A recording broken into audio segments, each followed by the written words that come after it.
السلام عليكم ورحمة الله وبركاته. إن الحمد لله وحده، والصلاة والسلام على من لا نبي بعده وعلى آله وأصحابه الشرفاء. أما بعد، فقد قال الله تعالى في القرآن الكريم والفرقان الحميد: أعوذ بالله من الشيطان الرجيم. بسم الله الرحمن الرحيم. أجعل الآلهة إلها واحدا إن هذا لشيء عجاب. صدق الله العظيم. وقال نبينا وهو الصادق المصدوق والحبيب المحبوب صلى الله عليه وسلم: فإن هذا القرآن سبب طرفه بيد الله وطرفه بأيديكم، أو كما قال عليه الصلاة والسلام. وصدق رسوله النبي الكريم، ونحن على ذلك من الشاهدين والشاكرين، والحمد لله رب العالمين. புகழ் அனைத்தும் அல்லாஹ் சுப்ஹானஹு வ தஆலா ஒருவனுக்கே உரித்தாகட்டுமாக. ஸலாத்தும் ஸலாமும் அருமை நாயகம் முஹம்மது ரசூலுல்லாஹ் ஸல்லல்லாஹு அலைஹி வஸல்லம் அன்னவர்கள் மீதும், அன்னவர்கள் வாழ்வையாகவும் பிசாமல் பின்பற்றி வாழ்ந்த சத்திய சஹாபாக்கள், தாபிஈன்கள், தபா தாபிஈன்கள், ஷுஹதாக்கள், நாதாக்கள், வலிமார்கள், நல்லோர்கள், குறிப்பாக உலக முஸ்லிம் சமுதாய மக்கள் அனைவர் மீதும் அல்லாஹ்வுடைய அன்பும் கருணையும் என்றென்றும் நின்றவற்றுமாக. ஆமீன்.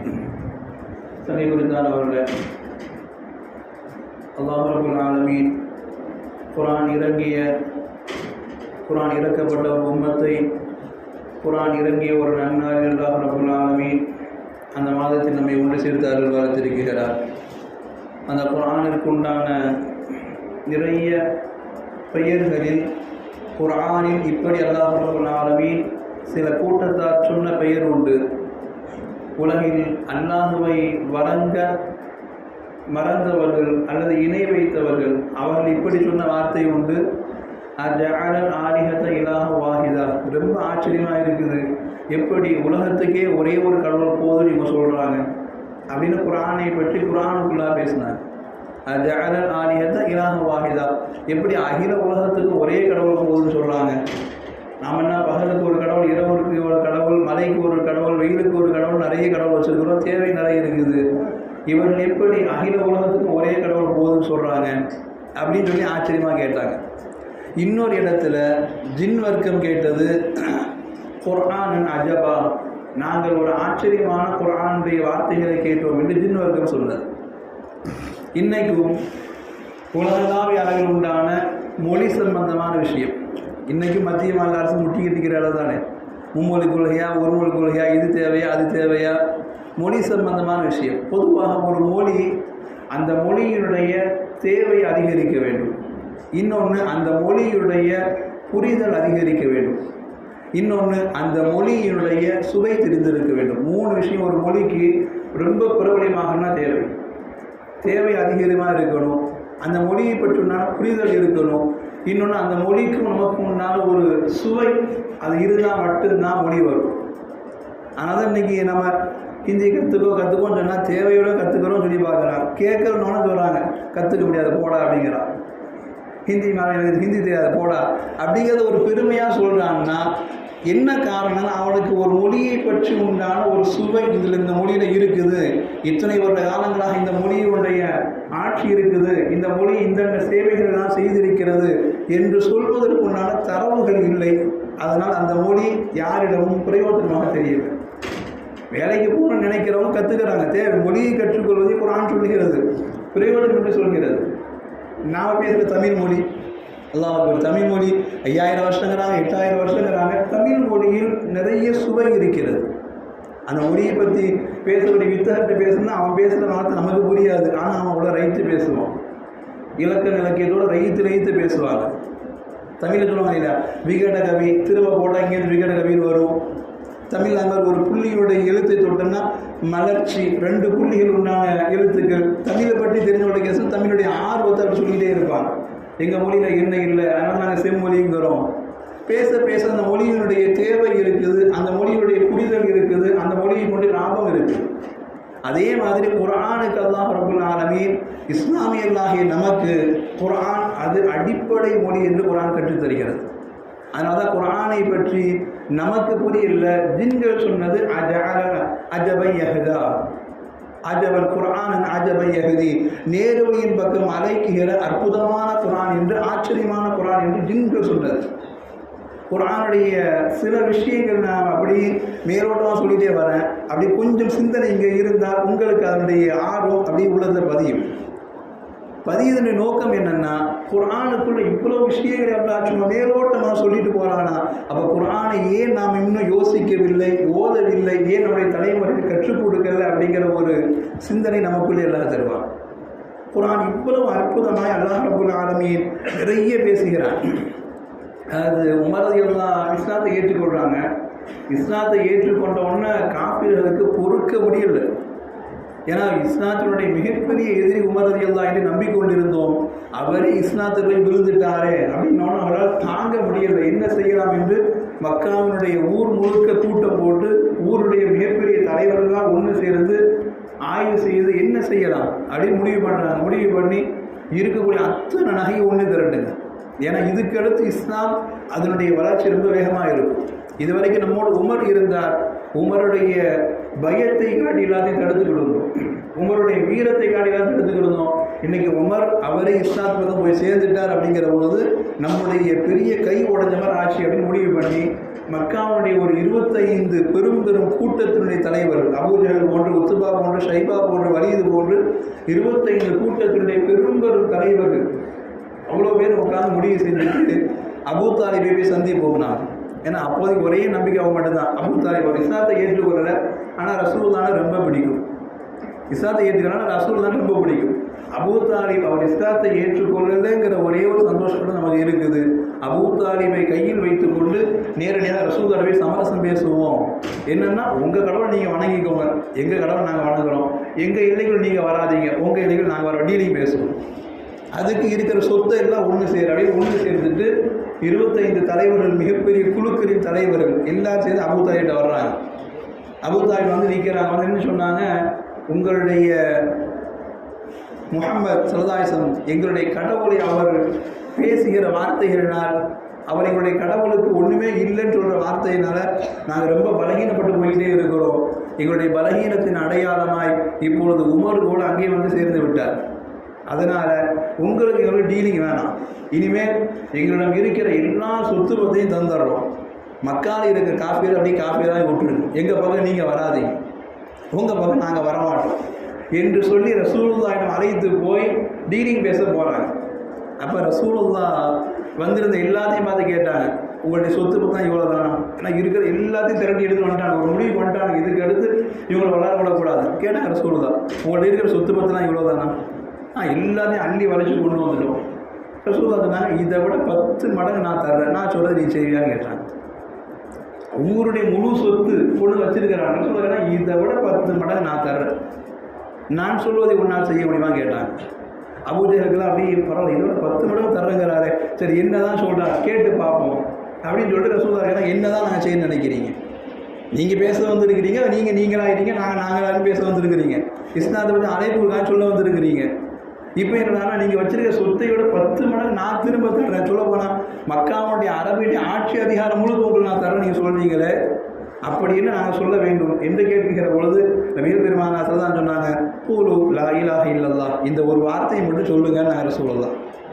அப்போ தான் அத்தனை பேர் சொன்னாங்க, அஜஅல ஆலிஹத இலாஹ வாஹிதா, நம்ம எல்லாம் வேறு வேறு கடவுளை வச்சுக்கிட்டு வர்றோம், இவர் ஒரே கடவுளை வச்சுட்டு நம்மளை ஆக்கி விட்டாரு அப்படின்னு ஆச்சரியமாக சொன்னாங்க. அஜஅல ஆலிஹத இலாஹ வாஹிதா, நான் மனாத்து வச்சுருக்கேன், லாத்து வச்சுருக்கேன், உஸ்ஸா வச்சுருக்கேன், பெரும் கடவுளையெல்லாம் பெருமையாக கூப்பிட்டு அடைகிறேன், இவர் என்னன்னா இருக்கிற பொருளோட 10 மடங்கு திரும்ப தர்றேன், ஒரே கடவுள் பக்கம் கூப்பிடுறாரே, எப்படி ஒரு கடவுளினால் சாத்தியமாகும் என்று குர்ஆனுடைய வார்த்தையில், அல்லாஹ்வுடைய வார்த்தையில் அவன் அழைக்கிற அந்த வார்த்தையுடைய ஈர்ப்பில் மக்காவுடைய காஃபிர்கள் ஆச்சரியப்பட்டு போனான். அப்படி குர்ஆனிற்குள்ள என்ன ஆச்சரியங்கள் இருக்கிறது என்று வரலாற்று ஆசிரியர் பட்டியலிடுகிற பொழுது அல்லாஹ் அக்பர் நிறைய சர்வசாதாரணமாக வார்த்தைகளில் நமக்கு கொடுக்குறாங்க. குர்ஆனுடைய என்னென்ன ஆச்சரியங்கள் உண்டுங்கிறத வெறும் வார்த்தையில் கொடுக்குறாங்க. நமக்கு தெரியும் வருடங்களுக்கு 12 மாதங்கள் என்று, ஒரு வருஷம் முடியும்னா 12 மாதங்கள் ஓடணும்னு. அல்லாஹ் ரப்பல் ஆலமீன் குர்ஆனை நமக்கு வாழ்வியல் வழிகாட்டியாக தந்திருக்கிறான். அந்த வாழ்வியல் வழிகாட்டிகளில் தேவைக்கு ஏற்ற பயன்படுத்துகிற வார்த்தைகளில் அரபியில் ஷஹர் என்றால் மாதம் என்று சொல்வார். அல்லாஹ் ரப்பல் ஆலமீன் சரியாய் 6666 வசனங்களில் 12 இடங்களில் மட்டும் மாதம் என்று எல்லாம் பயன்படுத்துகிறார். அப்படின்னா 12 மாதங்கள் வந்தால் ஒரு வருஷம் முடிஞ்சிருச்சுங்கிறத குர்ஆனுடைய அற்புதமான வார்த்தை நொடிகளில் நல்லா கற்றுக் கொடுக்கிற இடத்தை இன்றைய அறிவியல் ஆச்சரியமித்து போகிறான். எப்படி குர்ஆனிற்குள்ளே அல்லாஹ் நினைத்திருந்தால் அல்லாஹ் சொல்கிறான் இஸ்னா அஸர் ஷஹர் என்று 12 மாதம் அல்லாஹ் சொல்கிறான். ஆனால் தனியாய் ஷஹர் என்கிற வார்த்தையை மட்டும் குர்ஆனிற்குள்ளே முழு சுற்றுலை 6666 வசனங்களில் 12 இடங்களில் சுற்ற விட்டு பூமி உங்களை இப்படி சுற்றி வருது பாருங்க, கடந்தா ஒரு வருஷம் முடியுது பாருங்கிறத 12 தடவைகள் சொல்ல வைத்து 12 மாதங்கள் வந்து விட்டால் ஒரு வருடம் உங்களை சுற்றி வந்து விட்டது என்பதை அல்லாஹ் ரப்பல் ஆலமீன் எவ்வளவு அனுபவமாய் அறிவுபூர்வமாய் சொல்கிறான் என்று ஆச்சரியப்பட்டு போய் விஞ்ஞானிகள் யோசிக்கிறார்கள். குர்ஆன் உண்மையில் அது இறைவனுடைய வேதமாகத்தான் இருக்க முடியும். எந்த வேதத்தில் இப்படி 12 தடவையை சொல்ல வைத்து 12 மாதம் ஒரு வருஷம் முடிஞ்சு எப்படி யார் சொல்ல முடியும்? ஆச்சரியப்பட்டு குர்ஆனுடைய ஒவ்வொரு விஷயங்களும் கேட்குறாங்க. அல்லாஹ் சொல்லுவான் அல்யோ குர்ஆனில் அல்லாஹ் ரப்பல் ஆலமீன் அல்யோ என்றால் இன்றைய தினம் என்ற அர்த்தம். அல்யோ அப்படின்னா இன்றைய தினம் அர்த்தம். குர்ஆனில் அல்யோ என்கிற வார்த்தையை 349 தடவையும் அதே அர்த்தத்தை ஒட்டி வருகிற வெறும் யோ என்கிற வார்த்தையை 16 தடவையும் சொல்லி நமக்கு தெரியும் வருஷத்துக்கு சொல்லுங்க 365 நாள். அதான் கவனம் செதறிச்சுன்னா உங்களுக்கும் புரியாது எனக்கும் புரியாது. கொஞ்சம் அப்படியே ஓர்மையாங்க. அதுதான் இது கடைசியாக கொடுக்கலான்னு வந்துட்டு கொடுத்துருப்போம். அல்யோ என்கிற வார்த்தை அல்லாஹ் 349 தடவை சொல்கிறான். வெறும் யோம் என்கிற வார்த்தையை அல்லாஹ் ரப்பல் ஆலமீன் அவன் பயன்படுத்தினா 16 தடவை. 16 349 கரெக்டாக 365 நாள். குர்ஆனுக்குள்ள 365 தடவையில் யௌம் என்கிற வார்த்தையை சொல்லி 365 நாட்கள் கடந்தால் ஒரு வருடம் முடிகிறது என்று 12 தடவை மாதம் என்கிற வார்த்தையை சுற்ற வைத்து 12 மாதங்கள் போனால் ஒரு வருஷம் முடிகிறது என்பதை குர்ஆனுடைய மேலோட்டமான போக்கில் அல்லாஹ் ஆச்சரியப்பட்டு பேச வைக்கிறான் என்று இன்றைய குர்ஆனுடைய ஆய்வாளர் ஆச்சரியப்படுறாங்க. குர்ஆனுக்குள்ளே என்ன இல்லை? நம்முடைய நாளையும் குர்ஆன் சொல்லுகிறது, மாதத்தையும் குர்ஆன் சொல்லுகிறது. குர்ஆன் எப்படி இவ்வளவு ஆச்சரியமான விஷயங்களை உள்ளே வைத்திருக்கிறது? ஒரு மனிதனாய் நபி பேசியிருந்தால் இப்படி ஆச்சரியமா சொல்ல வைக்க முடியுமா என்று ஆச்சரியப்பட்டு கேட்கிறார். இது அல்லாஹ் பேச போய்தானே குர்ஆனிற்குள்ளே நாட்களை சரியாய் சொல்ல வைக்கிறான், மாதங்களை சரியாய் சொல்ல வைக்கிறான். குர்ஆனிற்குள்ளே அல்லாஹ்வை தவிர்த்து வேறு யார் பேச முடியும்? குர்ஆன் ரொம்ப ஆச்சரியமாக சொல்கிறாங்க. அல்லாஹ் சொல்லுவான் அகீமுஸ் ஸலா, நீங்கள் தொழுகை நிலைநாட்டுங்கள் என்று அல்லாஹ் சொல்லுவான். அகீமிஸ் ஸலாத் என்ற வார்த்தை சொல்லுவான். சரியாய் தொழுகையை நிலைநாட்டுங்கள் என்று 5 தடவை அல்லாஹ் சொல்கிறான். அகீமிஸ் ஸலா தொழுகையை நிலைநாட்டுங்கள் என்று 5 தடவை அல்லாஹ் சொல்கிறான். அப்படின்னா ஒரு நாளைக்கு 5 வேளை கடமை அப்படிங்கிறது அல்லாஹ் சொல்கிறான். அகீமுஸ் ஸலா என்று அல்லாஹ் ரப்பல் ஆலமீன் 12 இடத்துல சொல்கிறான். அகீமிஸ் ஸலா தொழுகையை நிலைநாட்டுங்கள்னு அல்லாஹ் 5 நேரம் சொல்கிறான். அகீமுஸ் ஸலா வஆத்து ஸகாத் சேர்த்து வர மாதிரி தொழுகை நிலைநாட்டுங்கள் என்று அல்லாஹ் ரப்பல் ஆலமீன் 12 இடத்துல சொல்கிறான். 12 5 17. நாம் ஒரு நாளைக்கு தொழுகிற 5 வக்தினுடைய ரக்காத்தில் கூட்டி பாருங்கள், கரெக்டாக 17 வரும். நான் வெறும் வார்த்தையாக யோசிக்கிற இடத்துல எப்படி 5 வக்து தொழுகுங்கிறத சொல்றதுக்கும் 5 முறை வருகிறது. 12 5 கூட்டினா சுபுக்கு 2 ரக்காத்து, லுஹருக்கு 4 ரக்காத்து, அசருக்கு 4 10 ரக்காத்து, மகரிப் 3 13, இஷா 4 17 தடவைகள் என்று தொழுகையை நிலைநாட்டுங்கள் என்று சொல்ல வர்ற இடத்துல தொழுகையின் ரக்காத்துகளுடைய அளவையும் தொழுகையினுடைய எண்ணிக்கையின் அளவையும் அல்லாஹ்வை தவிர்த்து யார் பேச முடியும் என்று குர்ஆனுடைய வார்த்தை யோசிப்போம், ஆச்சரியப்பட்டு போறாங்க. எப்படி அல்லாஹ்வினால் பேச முடிகிறது? இதை மனிதனாக இருந்தால் பேசி இருக்க முடியுமா என்று குர்ஆனுடைய அறிவியல் இன்னைக்கு யோசித்து இதை மேற்கத்திய உலகம் குர்ஆனுடைய ஒவ்வொரு வார்த்தைக்கு ஆய்வு செய்கிறாங்க. குர்ஆன் கியாமத் வரைக்கும் எல்லாத்தையும் பேசுதுன்னா உண்மையில் பேசத்தான் ஆகும். 5 வக்து தூரம் நமக்கு குர்ஆனில் கேட்குறோம், எனக்கா 5 வக்து குர்ஆனில் இருந்திருக்குது அப்படின்னு கேட்குறோம். இப்போ திரும்ப கேட்க முடியுமா? அல்லாஹ் 5 நேரம் சொல்லியிருக்கிறான 5 தடவை தொழுகை கடமைங்கிறத நம்ம ஏற்றுக்கொள்ள முடிகிற அளவிற்கு அல்லாஹ்வுடைய ஆச்சரியத்தினுடைய வார்த்தைகள் கொண்டு வந்து நிப்பாட்டுதுங்கிறார். சொல்லுவோம் நாம் கூட லட்சிய முத்திரை அப்படின்னு சொல்லுவோம். ஏதாவது ஒரு சொன்னால் இந்த இதுக்கு இதுதாங்க, இது ஹைலைட்ஸ் அப்படின்னு சொல்லுமா இல்லையா? குர்ஆனில் 114 சூறாக்கள் அல்லாஹ் கொடுத்துருக்கிறான்.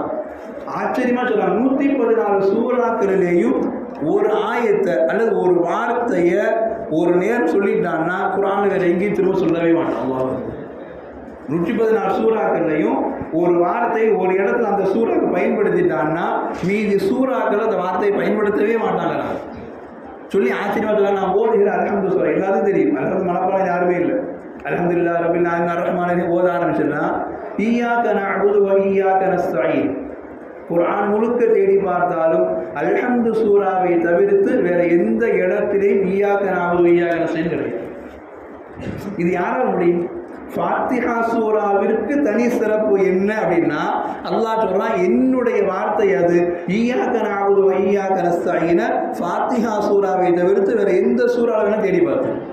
அது என் லட்சிய முத்திரை. அது உன்னையே வணங்குகிறோம், உன்னிடமே உதவி தேடுகிறோம் என்று ஃபாத்திஹா சூராவை நீங்கள் ஆரம்பிக்கிற பொழுது உங்களுக்கும் எனக்குமான தொடர்பு அது வேற எந்த சூறாலையும் கொடுக்கறது இல்லைங்கிற அல்லாஹ் ஆச்சரியப்பட்டு பேசுறாங்க. ஒவ்வொரு சூறாவுக்கும் இப்படி அல்லாஹ் ஒரு லட்சிய முத்திரை வச்சிருக்கிறாங்க. நமக்கு தெரிஞ்சு குல் ஹுவல்லாஹ் சூரா எல்லாத்துக்கும் தெரியும். குல் ஹுவல்லாஹ் சூரா எல்லாத்துக்கும் தெரியும். குல் ஹுவல்லாஹ் சூராவில் அல்லாஹ் ஒரு 3 வார்த்தையை பயன்படுத்துகிறாங்க. 2 வார்த்தை, லம் யலித் வலம் யூலத். அவனுக்கு பிள்ளையும் கிடையாது, பெற்றோரும் கிடையாது. லம் யலித் வலம் யூலத், அவனுக்கு பிள்ளையும் கிடையாது, பெற்றோரும் கிடையாது. இந்த வார்த்தையை தான் பயன்படுத்துகிறாங்க. குல் ஹுவல்லாஹ் சூராவில் பயன்படுத்துகிற இந்த வார்த்தையை வேற எந்த சூறாலும் எல்லாம் பயன்படுத்துனது இல்லை. ஆச்சரியமாக சொன்னாங்க. என்ன தெரியுமா? எலித் யூலத்துங்கிற வார்த்தை பிறப்பு இருக்கும். யாரும் உலகத்தில் யாருமே பெற்றோர்லாம் பிறக்க முடியாது. திருமணம் யாரும் அல்லாஹ் நாட்டத்தில் குழந்தையெல்லாம் இருக்க மாட்டாங்க. அல்லாஹ் நபி யஹ்யா அலைஹிஸ்ஸலாம் பற்றி பேசுகிறான், அவருடைய பிறப்பை பற்றி பேசுகிறான். ஈசா அலைஹிஸ்ஸலாமுடைய பிறப்பை பற்றி பேசுகிறான். மரியம் அம்மையார் தந்தை இல்லாமல் ஈசா பெற்றெடுத்தை பற்றி எல்லாம் பேசுகிறான். இஸ்ஹாக் அலைஹிஸ்ஸலாமுடைய பிறப்பை பற்றி எல்லாம் பேசுகிறான். இஸ்மாயில் அலைஹிஸ்ஸலாமுடைய பிறப்பை பற்றி எல்லாம் பேசுகிறான். நிறைய நபிமாருடைய பிறப்பை எல்லாம் பேசுகிறான். அல்லாஹ் ரப்பல் ஆலமீன் இந்த வார்த்தை அதுக்கு பயன்படுத்தலை. சுப்ஹானல்லாஹ். எளிதுனா பிள்ளை இல்லை, பெற்றெடுத்தாங்கிற வார்த்தை வரணும். வலம் யூலத், அவனுக்கு பெற்றோர் இல்லை இந்த வார்த்தை வரணும். எல்லா பிறப்பு இறப்புக்கும் இந்த வார்த்தை தான் வரும். ஆனால் அவன் தனக்கு பயன்படுத்திய வார்த்தையை வேற எந்த பிறப்பினுடைய இறப்புடைய வார்த்தையும் தான் பயன்படுத்துறது. எல்லா நபிமாருடைய பிறப்பையும் தான் பேசுகிறான். எல்லா நபிமாருடைய பிறப்பினுடைய வளர்ப்பையும் தான் பேசுகிறான். ஆனால் குல் ஹுவல்லாஹ்வில் தனக்கு பயன்படுத்திய வார்த்தையை எனக்கு மனைவி கிடையாது, பிள்ளை கிடையாது, எனக்கு பெற்றோர் கிடையாது என்று பயன்படுத்திய வார்த்தையை நபிமாருடைய பிறப்பையெல்லாம் பயன்படுத்துகிற அல்லாஹ் அந்த வார்த்தையை வேறு யாருக்கும் பயன்படுத்தலைன்னா அது குர்ஆனுடைய தனி ஒரு முத்திரை தானே. யோசிக்கிறான், குர்ஆனுக்குள்ள இப்படி அல்லாஹினால் பேச முடிகிறது. ஒவ்வொரு சூறாவுக்கும் அப்படி வச்சிருக்கிறாங்க.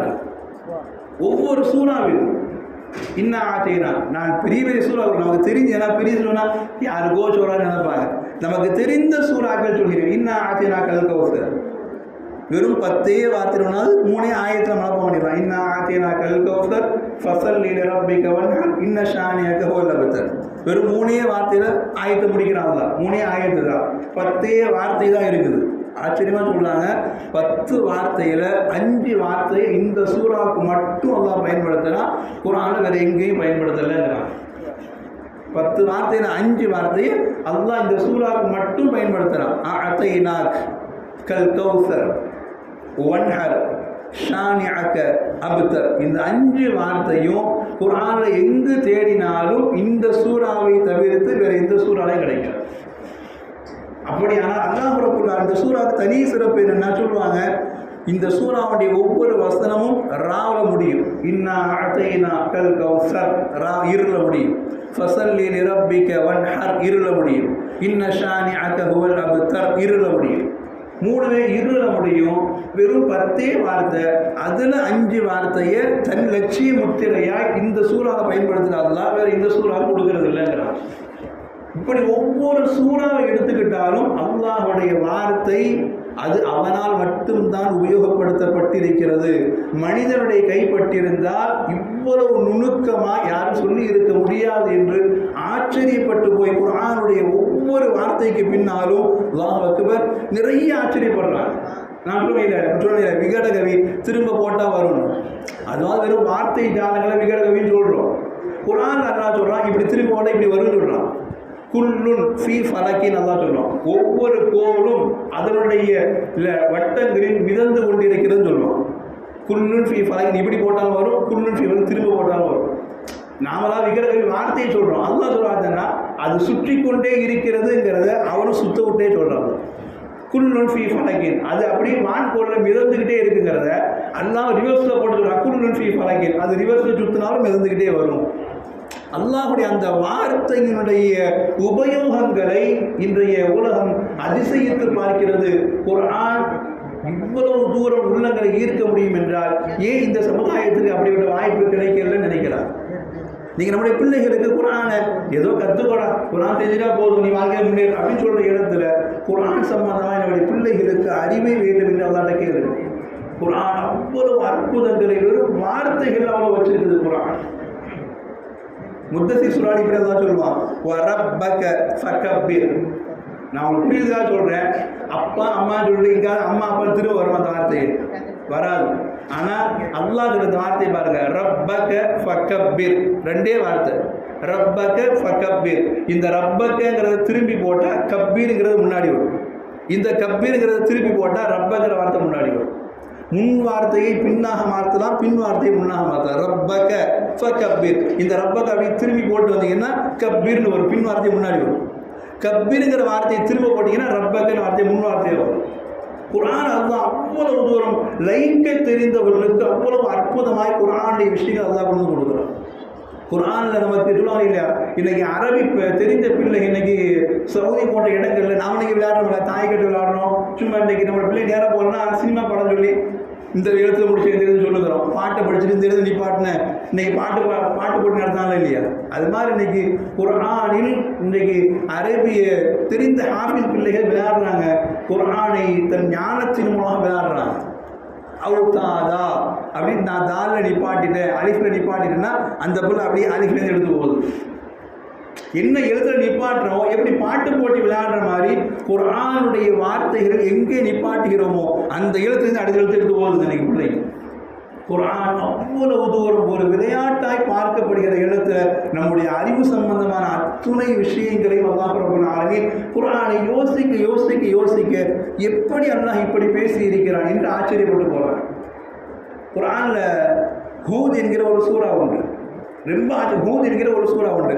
அந்த சூரா 16வது சூறாவாக இடம்பெறுகிறது. 11வது சூறா இடம்பெறுது. அந்த சூறாவில் ஆயத்துகள் மொத்தம் 123 ஆயத்து இருக்குது. 123 ஆயத்து இருக்குது. குர்ஆன் 11வது சூறாவாக இது இடம்பெறுது. குர்ஆன் அந்த சூறாக்கு பேர் ஹூத். வரலாற்று ஆச்சரியமான யோசனை எழுதுறாங்க. 11வது சூறா இடம்பெறுது ஹூதுங்கிறது. அல்லாஹ் ஹூத் அலைஹிஸ்ஸலாமுடைய வரலாறை வெறும் 11 வசனங்கள் முடிச்சார். மற்ற நபிமார் வரலாறு வருது, பேரு ஹூது. ஹூது நபியுடைய வரலாறு 11வது சூறா, 11 ஆயத்துகள் வரலாறு அப்படி முடிச்சு காட்டுறாங்க. எப்படி ஒரு கோர்வை. 123 ஆயத்துகள் முடிந்தால் அல்லாஹ் 123 ஆயத்துகளை பேசலாம். அவனுக்கு உண்டான வார்த்தை அவன் பேச முடியும். ஆனா 11வது சூறால எந்த நபியை பத்தி பேசினானோ அந்த நபியை 11 வசனங்கள்ல கையடக்கமாக முடித்து காட்டி இது என் வார்த்தை போட்டி போட்டுப்பார். அதனால தான் அல்லாஹ் சொன்னான், குர்ஆனில் உங்களால் முடிந்தால் என்னை போன்று குர்ஆனை கொண்டு வாங்க அல்லாஹ் சொன்னான். மனிதர்களுக்கு மட்டுமல்ல ஜின்களுக்கும் சேர்த்து அல்லாஹ் சொன்னான். குல் லஇன் இஜ்தமஅத்தில் இன்சு வல் ஜின்னு அலா அன் யஅது பிமிஸ்லி ஹாதல் குர்ஆன், நீ உன் கடவுள் அத்தனையும் கூப்பிட்டுக்கொள். உனக்கு தேவையா மனிதன் அத்தனையும் கூப்பிட்டுக்கொள், உனக்கு தேவையா கண்ணுக்கு தெரிய ஜின்னையும் கூட கூப்பிட்டுக்கொள், என் போன்ற குர்ஆனை நீ கொண்டு வந்து காட்டுன்னு அல்லாஹ் வைத்திருக்கிற அந்த அற்புதங்கள் குர்ஆனுடைய ஒவ்வொரு வார்த்தைக்கு பின்னாடி யோசிக்க வைக்கிறது. எப்படி அல்லாஹ் இப்படி பேசுகிறான். இன்னைக்கு நம்ம குர்ஆனை வெறும் பிள்ளைகளுக்கு அலிஃபாத்தா கத்துக்கிட்டா போல நினைக்கிறத தவிர குர்ஆன் அதில் உள்ளே நுழைய நுழைய நுழைய அல்லாஹ் ஈமானிய உணர்வு வாக்கியெல்லாம் தருகிறான். குர்ஆன்ல நம்ல் என்கிற ஒரு சூறா உண்டு. நிறைய விஷயங்கள் ஒன்று சொல்வதற்கு நம்ல் என்கிற ஒரு சூறா உண்டு. நம் என்கிற சூறா 27வது வசனமாக இடம்பெறுது. 27வது சூறாவாக இடம்பெறுது. அதில் எறும்பு பற்றி எல்லாம் பேசுகிறான். எறும்பு சுலைமான் பேசின வார்த்தை தான் பேசுகிறான். கரெக்டாக 27 வசனத்தில் அந்த எறும்பு பேசுனது சுலைமான் டாப்பிங் எல்லாம் கொண்டு போய் நிப்பாட்டும். வசனம் இருக்குது, 90 மேற்பட்ட வசனம் இருக்குது. ஆனால் 27வது சூறாவில் நம் என்கிற எறும்பு பேசிச்சுன்னா 27 வசனங்கள்ல அப்படி கைக்கு அடக்கமாக முடிச்சு காட்டிப்பார். எறும்பு பேசிட்டு 27வது சூறா 27 ஆயத்தில் முடிச்சு காட்டுறார். அல்லாஹுடைய ஒவ்வொரு விஷயங்களையும் அவன் எப்படி அல்லாஹ் இப்படி பேசி இருக்கிறார் என்று யோசிக்க முடியாத அளவிற்கு குர்ஆனுடைய ஒவ்வொரு வார்த்தைக்கு பின்னாலும் அல்லாஹ் அக்பர் இந்த உம்மத் யோசிக்கிறது.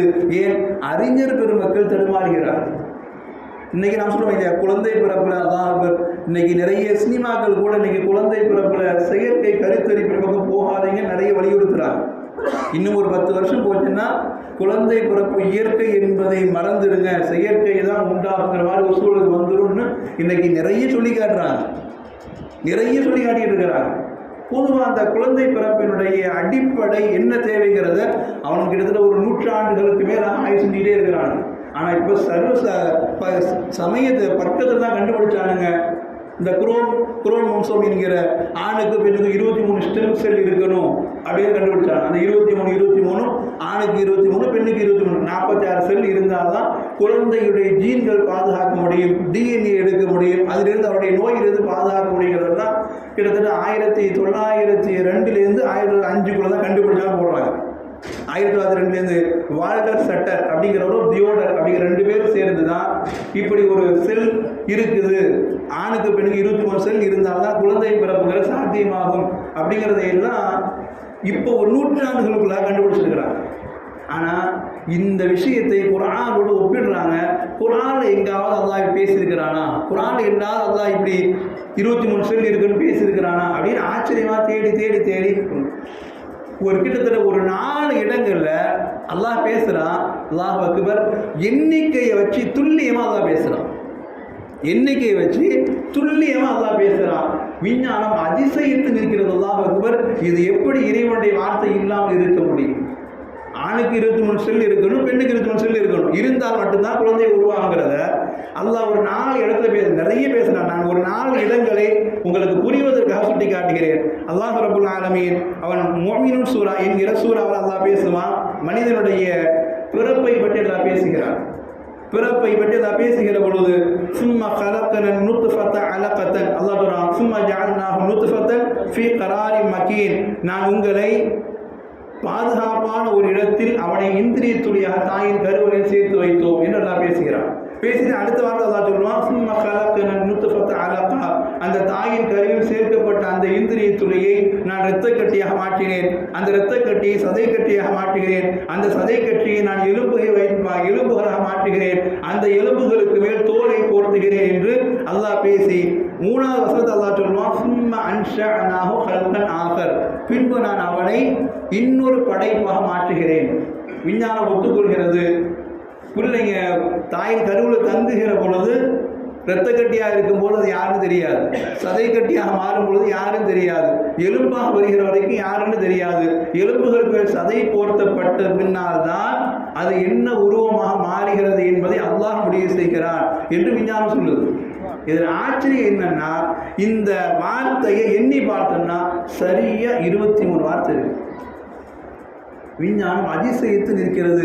23 வார்த்தைகளில் ஒரு விந்து இந்திரிய துளி இரத்த கட்டியாய், இரத்த கட்டி சதை கட்டியாய், சதை கட்டி எலும்பாய், எலும்பிற்கு மேல் போர்த்தப்பட்ட சதையாய், அந்த சதைக்கு மேல் தோலை போர்த்தி நான் இவனை அடுத்த பிறவியாய் உருவாக்கினேன் என்று அல்லாஹ் பேசி முடிக்கிற இந்த விஷயத்தை சொல்றதுக்கு 23 வார்த்தை தான் உபயோகப்படுத்துறோம். விஞ்ஞானம் அதிசயித்து நிற்கிறது. இந்த 23 தான் ஒருவேளை அந்த 23 இருக்குமோ? 23 வார்த்தை. அல்லாஹ் அக்பர். குர்ஆனை நாம் வெறும் பொழுதுபோக்காய் பார்க்கிறோம். அல்லாஹ் கேட்கிற இறைவா, குர்ஆனை பற்றி யோசிக்கிற அறிவை எங்களுக்கு தாயாதான். குர்ஆன் எவ்வளவு தூரம் உன்னுடைய வார்த்தை உண்மையாகிறது. 23 வார்த்தை எண்ணி பார்க்குறேன். மூமினூன் சூரா எடுத்து வைத்து எண்ணி பாருங்க. 23 வார்த்தையில அல்லாஹ் ரப்புல் ஆலமீன் சொல்ற இடத்துல விஞ்ஞானம் சொல்கிறது, ஏன் இது அல்லாஹுடைய வார்த்தையா இருக்க முடியாது? 23 செல் வேணுங்கிறத அல்லாஹ் ஏன் இந்த 23 வார்த்தையில கடவுள் நிப்பாட்டணும்?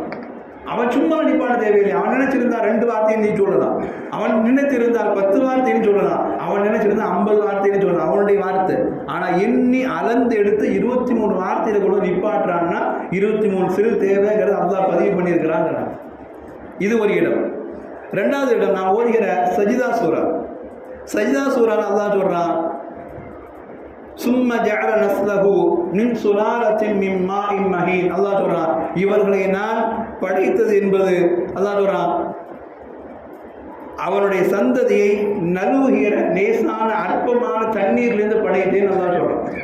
இந்த சும்மஜா நஸ்தபு மின் சுலாலத்தி மின்மாய் மஹீன் என்கிற வார்த்தையை எண்ணி பார்த்தா கரெக்டாக 23 எழுத்து. முன்னாடி உள்ளதில் 23 வார்த்தை இருந்துச்சு, 3 ஆயத்து 21 வார்த்தை இருந்துச்சு. இதில் எண்ணி பார்த்தா 23 எழுத்து கரெக்டாக இருக்கு. ஆச்சரியமா பேசுகிறார். எப்படி அல்லாஹ் பிறப்பை பற்றி பேசுகிற பொழுதெல்லாம் 23 வார்த்தையை 23 எழுத்து அவன் எப்படி தேர்ந்தெடுக்கிறான்? அப்படியானால் இந்த ஸ்டெப்ஸில் தேவைங்கிறத குர்ஆன் பதிவு செய்து வைத்துதானே இருக்க வேண்டும் என்று ஆச்சரியப்படுகிறார். ரொம்ப ஆச்சரியம் தெரியுமா? சஜிதா சூரா 32வது சூரா அப்படியே தாண்டி போனீங்கன்னா கடைசியாக முல்கு சூராவில் அல்லாஹ் ரப்புல் ஆலமீன் முல்கு சூரா இதே வார்த்தையை அல்லாஹ் பேசுகிறான். இது போன்ற ஒரு வார்த்தையை முல்கு சூறாவில் பேசுகிறான். அந்த சூரா முல்குல அல்லாஹ் ரப்புல் ஆலமீன் பேசுகிற அந்த சூறாவிற்கு பெயர் முர்சலாத். அந்த முர்சலாத் என்கிற சூறா இடம் பெற்றிருப்பது 77வது சூறா. இது 32, அது 77. 32லேருந்து 77 வரைக்கும் உண்டான இடைப்பட்ட நம்பர் எண்ணி பாருங்க. 23 23 46 கரெக்டாக இடைப்பெயரி 46 இருக்கும். அதே வார்த்தையை திரும்ப அல்லாஹ் 46 சூறாவை கழிச்சு 45 சூறா முடிச்சு 46வது சூறாவில் அதே வார்த்தையை சொல்கிறான். இவனை நான் இந்திரிய துளியிலிருந்து படைத்தேன் என்று சொன்னான்னா விஞ்ஞானம் சொல்கிறது இந்த சூறாவுடைய இடைவெளி கூட ஆணுக்கும் பெண்ணுக்கும் சேர்த்து அல்லாஹ் பேசுகிறானோ 46 பேசுகிறானோ என்று ஆச்சரியமாய் குர்ஆனுடைய ஒவ்வொரு வார்த்தைக்கு பின்னாலும் யோசிக்கிறார்கள். ஏன் அல்லாஹ் இந்த இடத்துல இந்த வார்த்தையை வைக்கணும்? ஏன் அல்லாஹ் இந்த இடத்துல இந்த வார்த்தையை பேசணும்? அவன் பேசினால் ஏதோ அர்த்தம் இருக்கிறது என்று இன்று விஞ்ஞானம் ஒத்துக்கொள்கிறது. வெளியில் சொல்ல முடியலையே தவிர்த்து விஞ்ஞானத்தினால் திக்குமுக்காடி இருக்கிறார்கள். நாம் இன்னைக்கு லட்சக்கணக்கான கோடிக்கணக்கான ரூபாய் செலவு செஞ்சு இந்த ஸ்டெம் செல் எப்படி உருவாகுது, டிஎன்ஏ எப்படி உருவாகுது, இதை பாதுகாக்க என்ன செய்கிற கோடிக்கணக்கான லட்சங்கள் செலவு செய்து கோடிகளை செலவு செய்து யோசிக்கிற இடத்துல குர்ஆன் அப்படி போகிற போக்கில் சொல்லிட்டு போகுது. 23 செல் இருந்தால் பிள்ளை உண்டு, 23 செல் தான் இப்படி உண்டுங்கிறத படைத்த படைப்பை 23 வார்த்தைகளில் உருவாக்கிய உருவாக்குதலை 23 எழுத்துக்களில் குர்ஆன் முழுக்க எங்கெல்லாம் அல்லாஹ் ரப்புல் ஆலமீன் பிறப்பை பற்றி பேசுகிறானோ அங்கெல்லாம் 23 எழுத்துக்களை அல்லாஹ் ரப்புல் ஆலமீன் பயன்படுத்தி இருப்பதை ஆச்சரியமாய் பேசுகிற இடத்துல குர்ஆனுடைய இன்றைய மொழி ஆய்வாளர் சொல்றாங்க. மொழி ஆய்வாளர் நீங்க சொல்றாங்க உலகத்திலேயே ரொம்ப கஷ்டமான மொழி நம்ம தெரிஞ்ச என்ன மேக்ஸை சொல்லுவோம், ரொம்ப கஷ்டம் இங்கிலீஷ் பேச தெரியாதெல்லாம் நம்ம சொல்லுவோம். இன்னைக்கு மொழி ஆய்வாளர் சொல்றாங்க உலகத்துக்கு ரொம்ப கஷ்டமான மொழி சமஸ்கிருதம். நம்ம இந்தியாவை பொறுத்த வரைக்கும் நான் உலகத்தில் சமஸ்கிருதம் ரொம்ப கஷ்டமான மொழி. ஏன்னா பேசுகிற பொழுது அது உள்ளுடைய காற்றை நிறைய வெளியே தள்ள வேண்டியிருக்கிறதுனால அதை பேசுறவனுக்கு சீக்கிரமாக எலும்பு தேய்மானம் வந்துடும், சத தேய்மானம் வந்துடுங்கிறாங்க. அப்படின்னா ஒரு மொழி பேசுனா கஷ்டம் வரக்கூடாது. இன்னைக்கு அதை வச்சு தானே ஏமாத்துறாங்க. கோயிலுக்குள்ள அவன் மட்டும்தான் பக்தி பஜனை பாடுவாங்கிறான்னா அதை கற்றுக்கிறது அவன் கஷ்டப்படுறான்னா அதை வச்சு ஏமாத்துறான், வேற யாரும் கற்றுக்கூடாது. ஆனால் இன்னைக்கு மொழி ஆய்வாளர் சொல்கிறான் அதை கற்றுக்காதீங்க, கற்றுக்கிட்டா சீக்கிரமே கிரவன் ஆகிடுவீங்க, எலும்பு தேய்மானம் சத தேய்மானம் வருது. அல்லாஹ் குர்ஆன் சொல்கிறான் அவலகத் யஸ்ஸர்னா குர்ஆன லிذிக்ர், குர்ஆனை நான் ஓதுவதற்கு ரொம்ப இலகுவாய் தந்திருக்கிறேங்கிறான். இன்னைக்கு நமக்கு தான் குர்ஆன் ஓத கஷ்டமாக தெரியுது. ஆனால் சகோதர சமயத்துக்கு அந்த எத்தனையோ குழந்தைகள் குர்ஆனை மனனம் செய்கிறாங்க, குர்ஆனை மனனம் செய்கிறாங்க. அல்லாஹ்வுடைய வார்த்தை குர்ஆன் நான் ஓதுறதுக்கு ரொம்ப லேசாக்கி தந்திருக்குன்னு அல்லாஹ் சொல்கிறான். இன்னைக்கு அல்லாஹ் அக்பர் எத்தனை பேர் நான் அப்போ குர்ஆன் ஓதல, குர்ஆன் ஓத முடியுமா, எனக்கு கற்றுத்தர முடியுமா என்று ஆர்வத்தோடு கேட்டு வர்றாங்க. ஒன்றும் நம்முடைய மதரசாக்களில் மனைவிகள் ஓதி அவர்கள் மூலமாக கணவன் ஓத வைக்கப்படுறாங்கன்னா யோசனை பண்ணி பாருங்க, ரொம்ப ஈஸி. ஒருவருக்கு தெரிந்தால் குர்ஆனை அத்துணை பேரும் கற்றுக்கொள்ள முடியும். மனைவி ஓதிட்டு போகிறாங்க, அவர்களிடமிருந்து கணவன் கற்றுட்டு அவர் குர்ஆனை ஓதுறாங்க, எவ்வளோ பெரிய பாக்கியம். கஷ்டமா ஓதுகிற மக்தப் வயசுல தான் அஜித்தில் ஓது பயந்து ஓதும். ஏன்னா பிள்ளைங்கள் பயந்து ஓதும். ஒரு 10 வயசு மேலே தாண்டிட்டு விவரம் தெரிஞ்சிச்சுன்னா குர்ஆனுடைய அந்த நேர்க்கையை தெரிந்து கொண்டால் போதும், ஈஸியாக உங்களுக்கு முடிச்சிடலாம் குர்ஆன். நீங்கள் நம்முடைய பிள்ளைகளுக்கு அந்த குர்ஆனை கொண்டு போய் கொடுக்கறதுல நாம் தடுமாறுகிற இடத்துல மொழி ஆய்வாளர் சொல்கிறாங்க அல்லாஹ்வுடைய வார்த்தை பொய் கிடையாது, குர்ஆன் ரொம்ப இலகுவானது. கியாமத் வரைக்கும் உண்டான எல்லா பிரச்சனைக்கும் குர்ஆன் பதில் தரும். அதை தேடி எடுப்பதற்கு உண்டான அறிவை அல்லாஹ் நமக்கு தர வேண்டும். அதை சிந்திப்பதற்குண்டான வாய்ப்புகளை அல்லாஹ் நமக்கு தர வேண்டும். அது மட்டும் கிடைச்சிருச்சுன்னா போதும். குர்ஆனை யாரும் எந்த தடுமாற்றம் இல்லாமல் எடுத்துக்கொள்ள முடியும், மனனம் செய்ய முடியும், ஓத முடியும். அதனுடைய அர்த்தத்தை அல்லாஹ்வுடைய கிருபை இருந்தால் புரிந்து கொள்ள முடியும் என்று இன்றைய உலகத்திற்கு சவால் விட்டு தருகிறது குர்ஆனுடைய ஆச்சரியமான வார்த்தைகள். குர்ஆன்ல முத்தஷாபிஹ் என்று சொல்வார்கள். ஒரே வார்த்தையை அல்லாஹ் வேறு மாதிரி பயன்படுத்துவான். ஒரே வார்த்தை இங்க பயன்படுத்துற மாதிரி இன்னொரு இடத்துல பயன்படுத்துவான். ஒரே வார்த்தை கொஞ்சம் திருப்பி போட்டு பயன்படுத்துவான். நான் நினைக்கிறான் இவனை எவ்வளோ புக் எழுதுன்னு சொல்லுவான், கொஞ்சம் நான் ஒரு டேஸ்ட்டுக்காண்டி மாற்றி எழுதுனேன், படிக்கிறவன ஈர்ப்புக்காக மாற்றி எழுதுனேன் அப்படின்னு சொல்லுவான் இல்லையா? அல்லாஹ் சொல்கிறான், ஒரு வார்த்தையை நான் திரும்பி போட்டேன்னா அதில் 1000 அர்த்தம் இருக்குங்கிறான். ஒரு வார்த்தையை நான் திரும்ப போட்டேன்னா 1000 அர்த்தம் இருக்குங்கிறான். நான் குர்ஆனுடைய ஒரே ஒரு விஷயத்தை நான் மேலோட்டமாக சொல்வதற்கு சொல்கிறேன். குர்ஆன்ல அன்ஆம் என்கிற சூரா, அன்ஆம் என்கிற சூரா, இந்த சூறாவில் அல்லாஹ் சொல்லுவான், வகதா ரப்புக அல்லா தஅபுது இல்லா இய்யா, உங்களுக்கு அல்லாஹ் விதித்து விட்டான் அல்லாஹ்வை தவிர்த்து வேறு யாரையும் வணங்கக்கூடாது என்றும், ஒபில் வாலிதைனி இஹ்சானா, பெற்றோருக்கு உபகாரம் புரியுங்கள் என்றும் அல்லாஹ் உங்களுக்கு விதித்து விட்டான் என்று சொல்லி அல்லாஹ் பேசிக்கிட்டே வருவான். சொல்லும்போது அல்லாஹ் சொல்லுவான், வலா தக்துலு அவுலாதகும் ஹஷியத இம்லாக், உங்களுடைய குழந்தைகளை வறுமைக்கு பயந்து நீங்கள் கொலை செய்து விடாதீர்கள் என்று அல்லாஹ் சொல்லுவான். உங்களுடைய குழந்தைகளை வறுமைக்கு பயந்து நீங்கள் கொலை செய்து விடாதீர்கள் சொல்லிட்டு அல்லாஹ் பின்னாடி சொல்லுவான், நஹ்னு நர்ஸுகுக்கும் வ இய்யாஹும். இதான் நான் ரொம்ப கவனிக்க வேண்டிய வார்த்தை. நஹ்னு நர்ஸுகுக்கும் வ இய்யாஹும். யாருக்கு? பெற்றோருக்கு அல்லாஹ் தரான். உங்களுக்கும் நான் தான் உணவு தருகிறேன், உங்களுக்கு கொடுத்த குழந்தைக்கும் உணவு என் பொறுப்பில் இருக்குது, அவசரப்பட்டு நீங்கள் யாரும் கொலை செஞ்சிடாதீங்க. யாரையும் கொலை செய்கிறது இல்லை, ஆனால் என்ன அர்த்தங்கிறத நான் சொல்ல வரேன். இதே அல்லாஹ் இஸ்ரா சூறால அல்லாஹ் அங்கேயும் பயன்படுத்துகிறான். நீங்கள் அல்லாஹ்விற்கு அடிபணிந்து வாழுங்கள், பெற்றோருக்கு உபகாரம் புரியுங்கள் என்று பேசிக்கிட்டே வந்துட்டு இதே வார்த்தையை ஒரு 4 வசனம் தள்ளி அல்லாஹ் பேசுகிறான், வலா தக்துலு அவுலாதகும் மின் இம்லாக், உங்களுடைய பிள்ளைங்க நீங்கள் கொலை செஞ்சிடாதீங்க. அங்கே அல்லாஹ் பயன்படுத்த வார்த்தை தெரியுமா? நஹ்னு நர்ஸுகுஹும் வ இய்யாக்கும், அவர்களுக்கும் நாம் தான் ரிஸ்க் தருகிறோம், உங்களுக்கும் நாம் தான் ரிஸ்க் தருகிறோம். இங்கே பயன்படுத்த வார்த்தை என்னன்னா, உங்களுக்கு நான் தான் ரிஸ்க் தர்றேன், அவங்களுக்கு நான் தான் ரிஸ்க் தர்றேன், கொலை பண்ணாதீங்க. அங்கே பயன்படுத்த வார்த்தை என்னன்னா, அவங்களுக்கும் நான் தான் ரிஸ்க் தர்றேன், உங்களுக்கும் நான் தான் ரிஸ்க் தர்றேன், கொலை பண்ணாதீங்க. புரியுதா? இங்கே உங்களுக்கும் அவர்களுக்கும், அங்கே அவர்களுக்கும் உங்களுக்கும். என்ன வித்தியாசம்? குர்ஆனுடைய மொழி ஆய்வாளர்கள் அதிசயித்து பேசுகிறார்கள். இன்று உலகத்தினுடைய பெரும் ஒரு கேள்விக்கு உலகத்தில் குர்ஆன் பதில் சொல்லுகிறது. பெற்றோருக்கு அல்லாஹ் முதல்ல சொல்கிறான், அவசரப்பட்டு இன்னைக்கு நம்ம எடுக்கிற முடிவு என்ன? வாழ்ற காலத்தில் எவன்டா பிள்ளையை பற்றி அதை போய் வளர்ச்சி பார்க்குறது, ஒரு பிள்ளையோட கருத்ததை பண்ணு, 2ஓட முடிச்சிடு, அதுக்கு மேலே பிள்ளைலாம் வேணாம், ஸ்டாப் பண்ணிடு. 3க்கு போனால் அதிசயம். இன்னைக்கு கவர்மெண்ட் ஒரு பொருள் சொல்லிச்சு போனால் ஒரு 20 வருஷம் முன்னாடி வரக்கூடியவங்களாம் வெட்டு போட்டு இடுறான்னா அது ஒரு பொருள். இன்னைக்கு நாமே என்ன பண்ணால் 1 போதும், 2 போதும், 3லாம் பக்கத்துக்கு அப்படி பேசுவோம், இவன் இப்படி பேசுவான், அப்படி பேசுவான். எவனுக்கோ பயந்து அல்லாஹ் நமக்கு ரிஸ்கை நாம் தடுக்கிறோம். குர்ஆனுடைய இந்த வார்த்தைக்கு இவ்வளவு அழகாக அர்த்தம் சொல்கிறார்கள். ஏன் தெரியுமா? வலா தக்துலு அவுலாதகும் ஹஷியத இம்லாக், நஹ்னு நர்ஸுகுக்கும் வ இய்யாஹும். அல்லாஹ் சொன்ன வார்த்தை, உனக்கும் நான் தான் ரிஸ்க் தர்றேன், அவர்களுக்கும் நான் தான் ரிஸ்க் தர்றேன்னு அல்லாஹ் சொன்னான். ஆச்சரியமாக எழுதுறாங்க. ஒரு 40 வயசு ஆகும், ஒரு கும்பலுக்குள்ள ஒரு ஆம்பலுக்குள்ள போதும் எல்லாம் கிடச்சிச்சிங்கன்னு நினைப்பார்.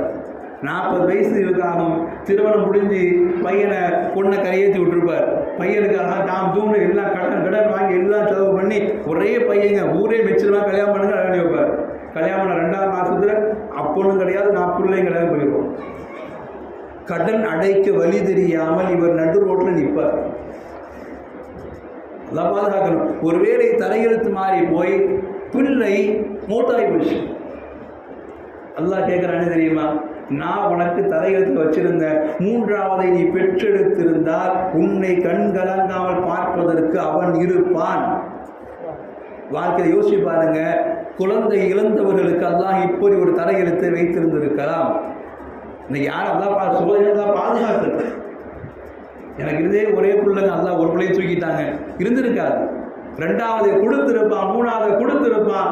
நாம முடிவு பண்ணிருப்போம். அல்லாஹ் சொல்றான், என் கலா கதிரில் தலையிட்டால் உலகத்தில் அனுபவிப்பனி. ஏன் தலாக்கது நான் கொடுக்கிற உனக்கு குழந்தை, இந்த குழந்தையினால் உன் வாழ்க்கை மாறும் நான் முடிவு பண்றேன், நீ முடிவு பண்ற. என் சொத்துக்கு இந்த 2 போதும், 3வது தேவையில்லை, 2ஐயும் நான் தூக்கிட்டேன், இப்ப என்ன பண்ணுவேன் கேட்கிறான். குழந்தை பிறப்பு உன் கையிலா என் கையில? நீ கருத்துல பண்ணிட்டா குழந்தை இல்லைன்னு நினைக்கிற, கடைசி காலத்தை கண்ணீர் சிந்தி போவடி. என் தலையெழுத்தில் என் தலாக்கதில் முடிவெடுப்பதற்கு நீ யார்? அல்லாஹ் கேட்கிறா. நர்சுக்கும் வையா, அதான் சொன்னா உனக்கு முதல்ல உணவு நான் தர்றேன், உன் பிள்ளைக்கு 2வது நான் உணவு தரேன். அல்லாஹ் சொல்ற வார்த்தை. விஞ்ஞானம் அதிசயித்து போய் நிற்கிறது. அல்லாஹ் கோபத்தில் பேசிய வார்த்தை இது. அல்லாஹ் எத்தனை பேர் குழந்தையை இழந்து விட்டு எனக்கு 2மே பொண்ணுங்க, 3வது பையங்க, நல்லா வருவான்னு நினைச்சேன், அப்படியே போய் சேர்ந்துட்டாங்க. அவர்கள் யோசிக்க வேண்டும், அல்லாஹ் கொடுத்திருப்பான், நாம் போதும் நினைச்சிருப்போம், விதி எனக்கு அனுபவிச்சிருக்கோம். இவர் 50 வயசுல போய் பஸ் கண்டக்டரா போய் நின்று, அங்க போய் பியூனா போய் நின்று, இங்க போய் ஏடிஎம் வாசல போய் நின்று, கடைசியில் பிச்சை எடுக்காத குறையா ஒவ்வொருத்தரையா வசூல் பண்ணி குடும்பத்தை காப்பாற்றுவார். அல்லாஹ் சொல்றான், ஏன் வளர்ந்த தலைவர், நான் கொடுக்கிறது நீ வாங்கி இருந்தன்னா அந்த 2 போனா இந்த 3 ஒண்ணு வச்சு காப்பாற்றி இருக்குமா? அல்லாஹ்வுடைய வார்த்தையின் அர்த்தம். திருமணம் முடிக்கிற இளைஞர்களை யோசியுங்கள், பெற்றோர் சொல்வதனால் கருத்தடை செய்யாதீர்கள், கணவன் மனைவி முடிவு செய்துவிட்டு கருத்தடை செய்யாதீர்கள். அல்லாஹ்வுடைய வார்த்தை அது. குழந்தை அவன் தருகிறான், அவனுக்கு தெரியும் இவனுக்கு எத்தனை கொடுக்கணுங்கிறது. அவன் தருவதை நாம் மாற்ற நினைத்தோமானால் உலகத்திலேயே அதனுடைய கண்ணீர் சிந்திய கதை அல்லாஹ் வரலாறு வச்சுக்கணும். இன்னைக்கு உலகம் கொக்கரிக்கிறது. 2050 இந்தியாவா சீனாவா எதுல? 60 வயதை கடந்த முதியவர்களுடைய அநாதை இல்லம் இந்தியாவுக்கு தேவைப்படும் எச்சரிக்கிறாங்க, சீனாவுக்கு தேவைப்படும் எச்சரிக்கிறான். இன்னைக்கு ஒவ்வொரு அரசாங்கம் கதறானுங்க, குழந்தையை பெற்றுக்கோங்க, குழந்தையை பெற்றுக்கோங்க, குழந்தை அது ஆணோ பெண்ணோ பெற்று போடுங்கிறான், நான் வளர்க்கிறேங்கிறான். இன்னைக்கு பல நாடுகள். அல்லாஹ்வுடைய வார்த்தை, நஹ்னு நர்சுக்குக்கும் வ இய்யாஹும், உனக்கும் அவர்களுக்கும் நான் உணவு தருகிற பொழுது நீ தடை செய்தால் உன் வாழ்க்கையுடைய தலையை நீயே மாத்திக்கிறேங்கிறான். இன்னைக்கு குழந்தை இழந்தவர்கள் யோசிச்சு பாருங்க. குழந்தை நான் விபத்துல கொடுத்துட்டேன், குழந்தை இப்படி நீ விட்டுட்டு போயிட்டான், நடுத்துல விட்டுட்டு போயிட்டான் அப்படின்னு யோசிக்கிறவங்க தான் பாடம் சொல்றான். நீ ஏன் குழந்தைய பேரை நிப்பாட்டின? அந்த ஒண்ணுமில்லை. நேற்று ஒரு டைரக்டர் மகன் எடுத்துமான பாருங்க, எல்லாரும் தெரிஞ்சிருக்கும். அவனுடைய ஹிஸ்டரி எழுதுறாங்க, அவனுக்கு பிறந்த பிள்ளைகளையே இவன் பிறந்த பிறகுதான் ராஜாவா மாறினான், இவன் பிறந்த பிறகு ராஜாவா மாறினான். அந்த அளவுக்கு அவனுக்கு உச்சத்தை தொடுவதற்கு இந்த பிள்ளையுடைய பிறப்பு தான் காரணம் எழுதுறாங்க. உண்மை அது. அல்லாஹ் ஒவ்வொருவருடைய தலையெழுத்துக்கு பின்னாலும் சில மாற்றங்களை எல்லாம் வைத்திருப்பான். கஷ்டங்களை மட்டும் அல்லாஹ் யாருக்கும் சொந்தமானது கிடையாது. 4 பொம்பளை பிள்ளை வச்சிருப்பார், கடன் இல்லாமல் நிம்மதியா இருப்பார். அல்லாஹ் கொடுக்குற வாக்கியம். நீங்க நான் நினைக்கிறேன், பொம்பளை பிள்ளை வந்தா எப்படி கெட்டி கொடுக்குறது, எப்படி பண்றது, இது பண்றது. அல்லாஹ் சொல்ற பொம்பளைக்குள்ள பறக்கிறது, அது எப்படி வெளியே போகணும் உனக்கு தெரியாது, அது எப்படி கை மாறி அழகா திருமணம் முடிஞ்சு சாரியா போகணும் உனக்கு தெரியாது. அது திருமணம் முடிந்து போய் அந்த பிள்ளைகள் தலையெடுக்கிற பொழுது தாத்தாவை பார்க்கிற பேரெல்லாம் மாறுவான். சுப்ஹானல்லாஹ். இன்னைக்கு அது நமக்கு நம்ப முடியல. அதுதான் வித்தியாசம். எப்படிங்க பொட்ட பிள்ளையா போகுது? பொட்ட புள்ள வந்து அது பெத்தெடுக்கிற புள்ள தாத்தாவை பார்த்திய எங்கேயும் நீ போவாது, என்கிட்ட உட்காருன்னு பார்த்துக்கும். அல்லாஹ் மாற்றி கொடுப்பான். அல்லாஹ்வுடைய வார்த்தை, நர்சுக்கும் வ இய்யாஹும், அவர்களுக்கும் அல்ல உங்களுக்கு முதல் நான் ரிஸ்க தர்றேங்கிறான். புள்ள வந்தா பரக்கத்துங்கிறான். நம்ம லட்சத்துல வச்சிருக்கிறோம் வீடு, 10 பொண்ணுக்கு 10 வீடு வச்சிருக்கிறோம், 5 இடத்துல லேண்ட் வாங்கி போட்டிருக்கிறோம். ஒரு புள்ள பிறந்தானே கேட்கிறாரு, புள்ள போதுமா, நிப்பாட்டிருமா, நிப்பாட்டு. 5 இல்ல நீ 50 ஏக்கர் வாங்கி வச்சாலும் பிச்சைக்காரன் அலைய விட்டுருவோம். அவனுடைய முடிவில் தடையிடுவதற்கு யாருக்கும் உரிமை கிடையாது.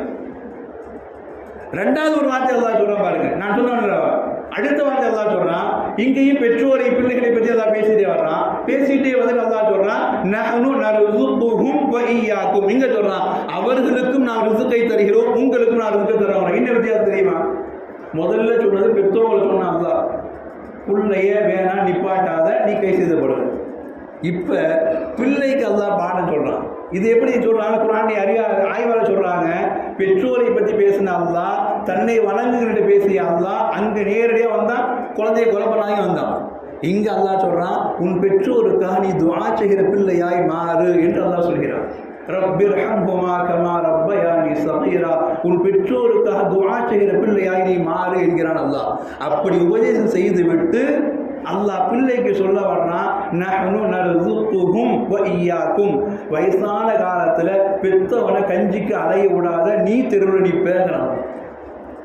அதனால அல்லாஹ் அங்க சொன்னா பெத்தோனாய் உனக்கு பிள்ளைகள் ரிஸ்க் வருதுன்னா, இங்க பிள்ளைகளுக்கு அல்லாஹ் சொல்றான் நஹ்னு நர்ஸுகுஹும் வ இய்யாக்கும். உனக்கு பெரிய கம்ப்யூட்டர் செய்யல, உனக்கு பெரிய லட்சம் சம்பளம் எல்லாம் ஒன்னா நினைக்கிறியா? உன் பெத்தவன் துஆவினால் உனக்கு கிடைத்தது. நீ அவனை அழுக வச்சுட்டு நீ லட்சத்துல சம்பாதிச்சு நிம்மதியா இருக்கலாம் நினைக்காத. அவனை கொண்டு தான் உன் ரிஸ்க் எழுதப்படுதுக்கிறான். இது பிள்ளைக்கு பாடத்தை தான் இருக்கிறான். அங்கே பெற்றோருக்கு பாடம் நடத்தினா நீ அவசரப்பட்டு கருத்தடை பண்ணாத கஷ்டப்படுவ. இங்க பிள்ளைக்கு பாடம் நடத்தினா அவசரப்பட்டு பெற்றோருக்கு அனாதைகளை விட்டுறாத, மனைவி சில நடத்துற துரத்தி விட்டுறாத, 4 பிள்ளைங்க தான் தெரு தெருவா தகப்பன ஓடிடுதா போகும் சுத்த விடாத. அவனை வச்சு பார்த்துக்கணும். அவனுடைய துஆவுல ஒரு இதுக்கு வரக்கத்தான் வராது. இவ்வளவு அற்புதமான வார்த்தைகளை ஒரு எழுத்தை மாற்றி போடாதான். அங்க கும் ஹும்னு மாற்றி போட்டான், இங்க ஹும் கும்னு மாற்றி போட்டான். உங்களுக்கும் அவர்களுக்கும் இங்கே அவர்களுக்கும் உங்களுக்கு பிள்ளைகளுக்கு பாடம் நடத்தலாம். பெற்றோரை எந்த இடத்தில் நோயினைப்படுத்தி விடாதே. நீ வாழ்க்கையில எவ்வளவு உயர்த்துதான் சீக்கிரம் கீழே வந்துருக்க. பெற்றோரை எந்த காரணம் கொண்டும் நீ துன்புறுத்தி விடாதே. நீ எவ்வளவு முன்னேற நினைத்தால் அவருடைய மன கஷ்டத்தினால் கீழே இறங்கி வந்துகிட்டே இருக்கு. இவ்வளவு பெரிய பாடத்தை தான் நடந்து காட்டுறோம். இன்னைக்கு பெற்றோர் பிள்ளைகள் அப்படி புரிந்து நடந்திருக்கிறோம். பெற்றோர் பிள்ளைகளுக்கான பாடத்தை ஒரு எழுத்தை மாற்றி போட்டு சொல்லி காட்டுறான். பிள்ளைகள் அவசரப்பட்டு நீங்க இப்படி நடக்காதீங்க. கடைசி வரைக்கும் அவர் மௌத்தாகிற வரைக்கும் உங்களை வச்சு பார்க்க முடிஞ்சா நீங்க பாருங்க, உங்களுடைய வாழ்க்கையில எதிர்பாராத வரக்கத்து வருங்கள். இன்னைக்கு நம் சமூகம் மாறிவிட்டது. எங்காவது அனாதாசனம் கிடைக்காதா, இவரை வச்சுட்டு பார்க்க முடியல, என் வீட்டில் பார்க்க முடியலங்கிறாங்க, இவருடைய மூத்திரத்தை ஏமாறுதுங்கிறாங்க என்று யோசிக்கிற இடத்துல நாம் யோசிக்க வேண்டும். அல்லாஹ் ரப்பல் ஆலமீன் அவருடைய கண்ணீர் நமக்கு துஆவாக மாற வேண்டுமா சாபமாக மாற வேண்டுமா என்பதை அவர்களை வைத்து அல்லாஹ் முடிவு செய்கிறார். 4 பிள்ளை கொடுத்துருப்பான், தகப்பன் தாய் இருப்பாங்க, 2 பிள்ளை போயிருக்கும். 2 பிள்ளை இருக்கிற வச்சு தாய் தகவல் பார்க்கறதுக்கு ரொம்ப கஷ்டப்படுவாங்க. நான் கஷ்டத்தில் இருக்கிறேன், கடனில் இருக்கிறேன், இதுக்கு மேலே இவரை வச்சுக்கிட்டு மாத்திரை செலவு பண்ணுறதா, இவருக்கு சாப்பாடு அணி போடுறதா, இவருக்கு அதை பண்ணுறதா இதை பண்ணுறதா? அல்லாஹ் கேட்குறான், கஷ்டம்தான், கொஞ்சம் பொறுத்துக்கொள். அவர் வஃபாத்தானதுக்கு பின்னாடி எதிர்பார்க்கிற பறக்கத்தோட வந்து சேரும். அவரை கொண்டு உனக்கு சின்ன சோதனை தாண்டிட்டன்னா நீதான் ராஜா. அவர் இருக்கிற வரை கஷ்டமா தெரியலாம். பெற்றோரை இழந்து விட்டு ஒவ்வொரு பிள்ளைகளுக்கும் தெரியும், என் பெற்றோரை நான் கடைசி காலத்தை எப்படி வைத்திருந்தேன், அவருடைய கண்ணீரை எப்படி துடைத்தேன், அல்லது அவரிடமிருந்து எப்படி நான் வாழ்க்கையில துஆவை வாங்கினேன் என்று நினைத்தவர்களுக்கு பாடம் இருக்கும். அல்லாஹ் ரப்பல் ஆலமீன் பெற்றோர் பிள்ளைக்கு ஒரு வார்த்தை மாற்றி போட்டு அல்லாஹ் சொல்றான், பெற்றோர் எங்கு ஏங்க வச்சுறாரு. நீ நான் ஒரு மாசம் தான் என் வீட்டு சொன்னா எக்ஸ்ட்ரா 10 நாள் வச்சுட்டானே, நீ இன்னும் எக்ஸ்ட்ரா 10 நாள் வச்சுக்கோ. யார்கிட்ட கூட வந்து சொல்ல முடியும்? இவரை வச்சு எத்தனை நாள் கஞ்சி ஊற்றிட்டே இருக்கிறது, இவரை வச்சு இவருடைய சமயம் எவன் பார்க்கிறது? அல்லாஹ் ரப்பல் ஆலமீன் பெற்றோர் பிள்ளைகளுக்கான பந்தங்களை குர்ஆனுடைய ஒரு வார்த்தையை மாற்றி போட்டு அல்லாஹ் இந்த உம்மத்துக்கு பாடம் சொல்றான். குழந்தைகள் அது எனக்கு தெரியும், எதுவரை இந்த மக்கள் எண்ணிக்கை போய்கொண்டே இருக்குன்னு எனக்கு தெரியும். ஒரு நேரம் வந்து கவர்மெண்ட் சொன்னது மக்கள் எண்ணிக்கை குறைங்க, இன்னைக்கு கவர்மெண்ட் சொல்லிடுது மக்கள் எண்ணிக்கை கூட்டுங்கன்னு. நீ நினைச்சு கூட்டு குறைக்கவும் அது உன் கையில் இல்லைனாங்க. அது குர்ஆன் சொல்லுது, அது உன் கையில் அல்ல. நூஹ் அலைஹிஸ்ஸலாமுடைய கூட்டத்திற்கு கொடுத்த சோதனையில ஒண்ணு, எல்லாம் மக்கள் பெரிய கூட்டம். ஏன்னா 950 வருஷம் வயசு இல்லை, 1000 நம்மளால 60க்கு இன்னைக்கு 600 கோடி மொத்த மக்கள் இந்தியா தாங்காத பூமி தாங்காதுங்கிறோம். 950 வயசுலேயும் வாழ்றோம். எவ்வளவு பெரிய கூட்டம். அல்லாஹ்க்கு மாறு செஞ்சே பழக்கப்பட்டாங்க. ஒரு 7 வருஷம் அல்லாஹ் சொன்னா உலகத்துல எவனுக்கு இன்னும் குழந்தையே கிடையாதுறாங்க. தண்டனை தான். 7 வருஷம் யாருக்கு உலகத்துல குழந்தையே கிடையாதுனாங்க. ஒட்டு மொத்தமாய் மக்கள் திரும்பினார்கள், யா அல்லாஹ் இல்லை எங்களுக்கு குழந்தை பாக்கியம் வேண்டும் என்று. இன்னைக்கு உலகத்தின் அரசாங்கம் தடுமாறுகிறது, எங்களுக்கு குழந்தை வேண்டும். 2050-60 நாங்கள் முதியோர்களோடு தத்தளிக்க முடியாது, இந்த நாட்டை நாங்கள் வல்லரசாக மாற்ற முடியாது, சம்பாதிக்க தேவையான இளைஞர்கள் தேவை, பெண்கள் தேவை, அவர்கள் தான் நாட்டினுடைய முதுகெலும்பு, தூக்கி நிப்பாட்ட நீங்கள் குழந்தைகளை பெற்றெடுத்து கொடுங்கள் என்று இன்னைக்கு ஒவ்வொரு நாட்டுடைய அரசாங்கம் கதறுகிறது என்றால், அல்லாஹ்வுடைய வார்த்தைக்கு பின்னால் பெற்றோர்களாகிய நாம் எப்படி இருக்கணும், பிள்ளைகளாகிய அவர்கள் எப்படி இருக்கணுங்கிறத குர்ஆன்ல ஒரு எழுத்தை மாற்றி வைத்து அல்லாஹ் பாடம் நடத்துறான்னா, நம் சமுதாயம் குர்ஆனுடைய தொடர்பை நாம் எவ்வளவு தூரம் வீணாக்கி இருக்கிறோம் என்பதை யோசித்து பார்க்க முடியுமாக. குர்ஆன் அவ்வளவு ஆச்சரியங்களை உள்ளே வைத்திருக்கிறது. ஒரு எழுத்தின் மூலமாய் குர்ஆனுடைய அத்துணை விஷயங்களை தான் பேசுவார். அதனால்தான் சஹாபாக்கள்கிட்ட குர்ஆன் அப்படின்னு சொல்லிட்டா அடுத்த வார்த்தையே வராது. குர்ஆன் அப்படின்னு சொல்லிட்டா அடுத்த வார்த்தை வராது. அல்லாஹ் என்ன சொன்னாலும் செஞ்சிடறோம் பார். ஒன்றுமில்லை. லென்தனாரல் பிர்ர ஹத்தா துன்ஃபிகு மிம்மா துஹிப்பூன். அல்லாஹ் ஒரு வசனத்தை இறக்குறான். உங்களுக்கு எது ரொம்ப விருப்பமானதோ பிரியமானதோ அதை செலவு செய்யாத வரை நீங்கள் அல்லாஹ்வுடைய அன்பை பெற முடியாது. லன் தனாலுல் பிர்ர, நீங்கள் நன்மை பெற்றுக்கொள்ளவே முடியாது. ஹத்தா துன்ஃபிகு மிம்மா துஹிப்பூன். அல்லாஹ் எதை உங்களுக்கு விருப்பமானதோ அதை உடனே தானம் செய்யுங்க, அப்போதான் நீங்கள் நன்மை பெற முடியும். அல்லாஹ் சொன்னான். அல்லாஹ் இப்போ நம்மளுடைய இப்படி சொல்லியிருந்தோம்னா நமக்கும் சொன்ன வார்த்தை தான், ஆனால் நேரடியாக வகையை நம்ம வாங்கலை. அந்த சஹாபாக்கள் வாங்கினாங்க. இன்னும் தொழுவுன்னா தொழுதுருவோம், அமல் செய்யணும் அமல் செஞ்சிருவோம், கஷ்டப்பட்டு தான் செஞ்சிருவோம். உனக்கு பிரியமானது எனக்கா கூட நான் கொடுத்துருவோம். அல்லாஹ் அக்பர். அபூ தல்ஹா ரலியல்லாஹு இந்த வசனம் இறங்கியது ஓடி வந்தார்கள். யா ரசூலல்லாஹ், எனக்கு ரொம்ப பிரியமானது என்னுடைய தோப்பு தான், பைரஹாங்கிற தோப்பு. அல்லாஹ் அக்பர். மஸ்ஜித் நபவிக்கு ரொம்ப அருகாமையில் இன்னைக்கும் மஸ்ஜித் நபவியில் அடையாளம் இடப்பட்டிருக்கிறது பைரஹா என்கிற தோப்பு. ஏன் தெரியுமா? அதை பைத்துல் மாலுக்காக வேண்டி எனக்கு ரொம்ப பிரியமானது யா ரசூலல்லாஹ், ரொம்ப விருப்பமானது. அந்த தோட்டத்தில் போய் உட்கார்ந்தேன்னா அந்த தண்ணியை குடிச்சேன்னா அப்படி ஒரு சுகம் யா ரசூலல்லாஹ். ரசூலுல்லாஹ் உட்கார்ந்து குடிப்பாங்க தோப்புல உட்காந்து, தண்ணி அவ்வளோ அமிர்தமாக இருக்கும். ரசூலுல்லாஹ் நேரம் போனால் அங்கே உட்காந்து கொஞ்ச நேரம் உட்காந்து இலைப்பாட்டு வருவாங்க. அப்படி தோப்பில் உட்காந்துட்டாங்கன்னா அவ்வளோ மனசு லைப்பாக இருக்கும். அல்லாஹ் விருப்பமானதை கொடுன்னு சொல்லிட்டான். நான் பொய் சொல்லி ஏமாற்ற விரும்பலை யார சொல்லலாம். பைரஹா தோட்டத்தை நான் பைத்துமாக தர்றேன்.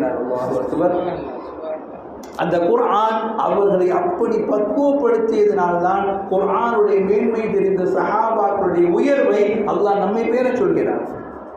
இதே வார்த்தை இறங்கியது. இன்னொரு சஹாபி ஓடி வந்தார், அபூ தஹ்தா ரலியல்லாஹு வந்து என்ன சொன்னார்? யா ரசூலல்லாஹ், அல்லாஹ் விருப்பமானதை கொடுக்க சொல்லிட்டானாமே, கூடவே சேர்த்து அல்லாஹ்க்கா கடன் கொடுங்க அல்லாஹ் கேட்கிறானாமே. என் வீட்டுக்கு பக்கத்தில் 600 தோப்புகள் 600 மரங்கள் கொண்ட பெரிய தோப்பு எனக்கு சொந்தம். யா ரசூலல்லாஹ், நான் இப்பவே எழுதி தரேன் எழுதி கொடுத்துட்டு போனார். அல்லாஹ் அக்பர். எழுதி கொடுத்துட்டு நேரடியாக வீட்டுக்கு போனார். வீட்டு வாசல் கூட போகல, வீட்டுக்கு 4 அடி முன்னாடி நின்று மனைவி கூட்டார், வெளியே வாழ்ந்தார். அந்த மாதிரி எனக்கு ஏன் வெளியே வரணும், வெளியே வா சொல்றேன்னார். ஏன் வெளியே வா? வெளியே வந்து அம்மாவை கையை பிடி எடுத்துட்டு போயிட்டே இருந்தார். எங்க வீடு அல்லாஹ்க்கா கொடுத்துட்டேன், தோப்பு அல்லாஹ்க்கா கொடுத்துட்டேன், நமக்கு அல்லாஹ் தர போயிட்டே வாழ்ந்து காட்டினார் சஹாபா. அல்லாஹ். உம்மு தஹ்தா ரலியல்லாஹு, கணவர் அபூ தஹ்தா, மனைவி உம்மு தஹ்தா ரலியல்லாஹு. நமக்கு என்னங்க வச்சிருக்கிறோம்? அல்லாஹ் தருமா, விருப்பமான குடு, கேட்டது அல்லாஹ், கேட்டவன் தராமல் இருப்பானா? போய்கிட்டே இரு. ரசூலுல்லாஹ் பேசிட்டேன், ரசூலுல்லாஹ் சொர்க்கத்தில் பெரிய தோப்பு தரேன்டாங்க, கூட்டு போயிட்டே இருக்கார். அந்த அம்மா ஒன்றும் பேசவே இல்லை. இன்னைக்கு நாம கொடுக்கணும்னா என் மனைவிட்ட கேட்டு வர்றாங்க, என் பிள்ளைகிட்ட கேட்டு வர்றாங்க, பக்கத்து வீட்டு கேட்டு வர்றாங்க, அவர்கிட்ட கேட்டு வர்றாங்க. என்னென்ன ஜாகா சொல்லணும். அல்லாஹ்விற்கு கொடுப்பதற்காய், ஒரு அன்பளிப்பை கொடுப்பதற்காய் 1000 யோசிக்கிற இடத்துல அந்த சஹாபாக்களுடைய ஈமானை நேர்வழிப்படுத்தியதில் இந்த குர்ஆன் அவர்களை முழுமைப்படுத்தி காட்டியது. இன்னைக்கு நமக்கு குர்ஆன் ஓதப்படுகிறது, குர்ஆனுக்கும் மரியாதை தெரியவில்லை, குர்ஆன் ஓதி காட்டுவதற்கும் மரியாதை தெரியவில்லை. இன்னைக்கு அப்படி நம்ம சமுதாயம் போச்சு. குர்ஆனை ஓதி காட்டுவதற்கு என்ன மரியாதை சமுதாயம் தெரிஞ்சு வைக்கல.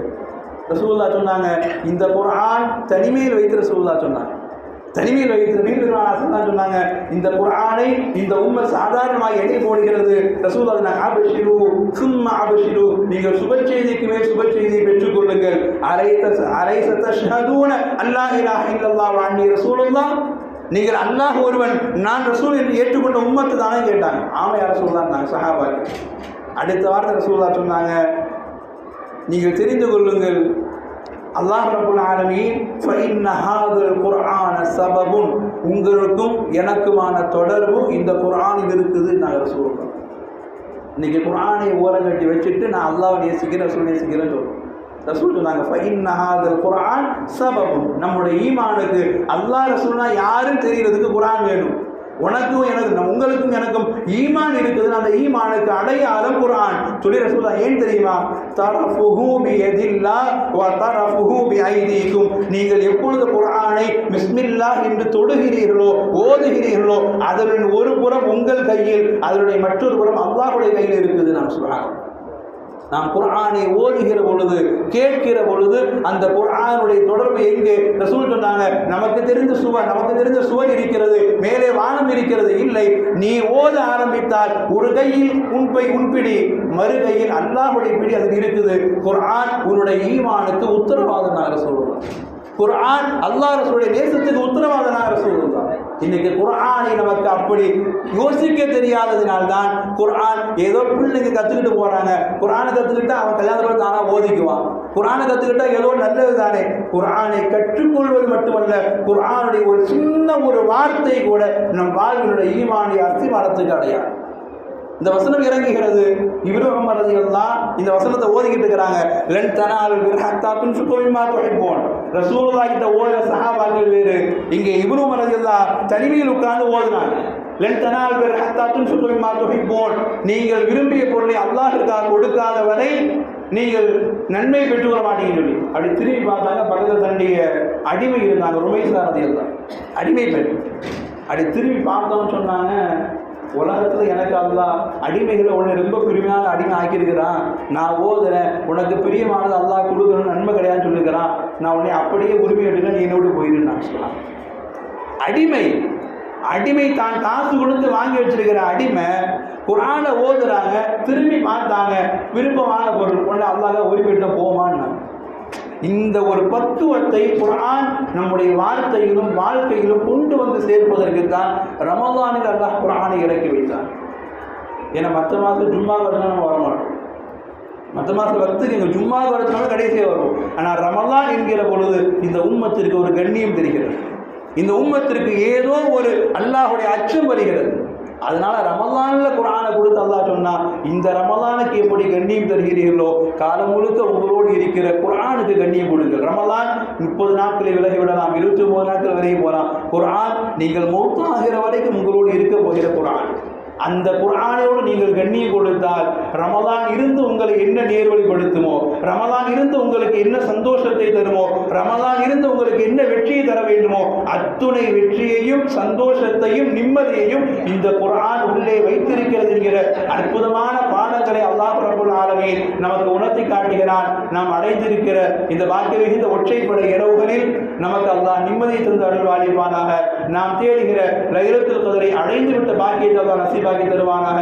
நம்முடைய வளரும் தலைமுறைகளுக்கு படிப்பை கொடுப்போம், நல்ல உயர்ந்த கல்வியை கொடுப்போம். அத்துணையோடு சேர்த்து குர்ஆனை ஓதுவதற்கும் அதை ஆய்வு செய்வதற்குமான சிந்தனைகளை அல்லாஹ்விடத்திலே கேட்போம். அல்லாஹ் ரப்பல் ஆலமீன் நம் ஹயாத்துள்ள வரையும் குர்ஆனுடைய தொடர்போடு வாழக்கூடிய பாக்கியத்தை, நம் ஹயாத்திற்கு பின்னாலும் நமக்காய் துஆ செய்கிற பிள்ளைகளோடு சேர்த்து குர்ஆன் ஓதுகிற பழக்கமுடைய பிள்ளைகளாக மாற்றித் தருவதற்கான பாக்கியத்தை அல்லாஹ் ரப்பல் ஆலமீன் முழு சமுதாய நசீபை தந்து அருள்வாளிப்பானாக.